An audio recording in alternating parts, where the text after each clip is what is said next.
Governor Abbott, Sure. as we close another week, we continue an upward trend of COVID-19 cases in Texas. What are your thoughts about where things stand as of today?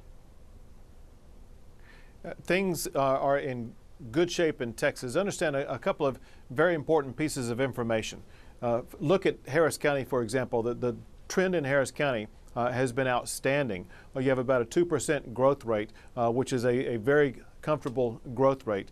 You have no concerns about exceeding hospital capacity or anything like that. And if you look at the trend lines in the state of Texas, what we have achieved is a long multi-week downward trend line in the percent positives of those who are tested. Remember this, in just the last 3 days, there have been 100,000 people tested, and the positive test rate remains very low.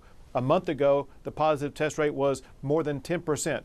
Today, it's around 5%. So the trend lines in Texas are going the right way. But most importantly, things are in great shape because we have these surge teams that can quickly respond to any areas that may flare up, such as nursing homes, jails, or meatpacking facilities. And nursing homes, just this week, you announced several efforts to advance and stop the spread of the virus within that part of the population, sir. Why didn't we do those things earlier? We knew that our elderly were among the most vulnerable in the population. So we've been focused on this from the beginning, but with the resources we were able to put together and the team members we were able to put together, including the Department of State Health Services, the Texas Division of Emergency Management, the National Guard, we are going in and we are testing every resident and every staff member of every nursing home in the entire state of Texas over the course of just the next 2 weeks. And the National Guard is going to go in and use special methods to sanitize these nursing homes to make sure they are safe living spaces for our seniors. Let's talk about, we've talked about testing some. Let's talk now about the mortality rate, and projections for deaths are growing on the national level. The CDC is tracking 12 different models, all indicating more than 100,000 cumulative deaths by June 1st.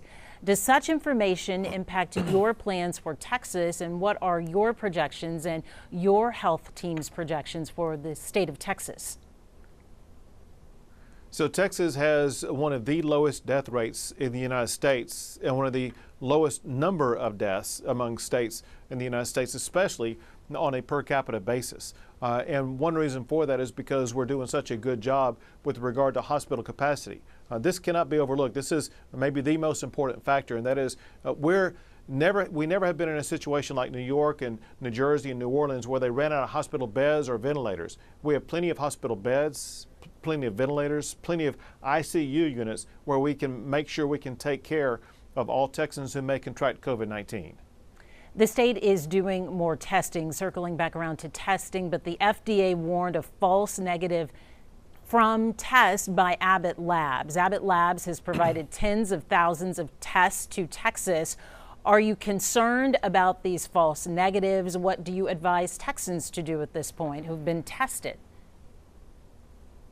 So we've been doing what I call double testing to make sure that we have the veracity of the Abbott Labs test. And the double testing that I've seen shows positive results for the Abbott Labs test. And so we will continue to use the Abbott Labs, but we will always continue to evaluate to make sure that it does have a high level of accuracy. And how are you gauging testing as related to the ongoing reopening of the state? So it's a component of it. Understand what is going to be taking place in Harris County, for example, and that is with the massive increase in testing that the state is providing, coupled with the testing and tracing strategies that Harris County will be doing.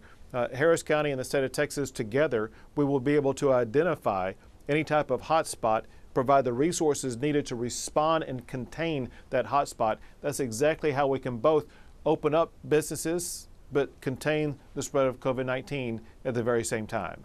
So we're anticipating an announcement from you on Monday. Will that announcement include more businesses or widening the percentage of customers and clients a business can receive, or a combination of both? And what about bars, we have to ask?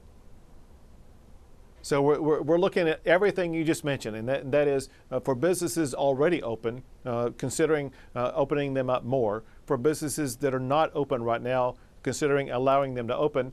And listen, we've been talking to bars every single day about safe strategies they can use that really alters the way bars work. You know, bars are intended to bring people together at a time when we need to have distancing taking place. But the bars have offered up some great strategies. The doctors are looking into. We have a team of 4 doctors that evaluate all of these strategies, and we look forward to be making an announcement on Monday. All right, we'll look forward to that announcement. Here in the Houston area today, Governor, we saw flooding rains around the area throughout widespread. June 1st will also mark the start of hurricane season. How is the state preparing to support local municipalities in the event of a hurricane while still managing COVID-19? So the good news is we've already made the announcement on that. We are ready to go. We are hurricane tested. The Texas Division of Emergency Management already sent out the notification that we are ready and prepared for hurricane season. We do it every year, and obviously we went through Hurricane Harvey, and so we are prepared for the worst. Obviously, during this pandemic, it poses unique, even more critical challenges, but we are prepared to handle both the pandemic and a hurricane if it were to happen. Let's talk about a storm of a different sort, the economy. Here in Texas, it's the double whammy. It's COVID-19 and the oil crash. What is your outlook for the economy and the state of Texas bouncing back from all of this?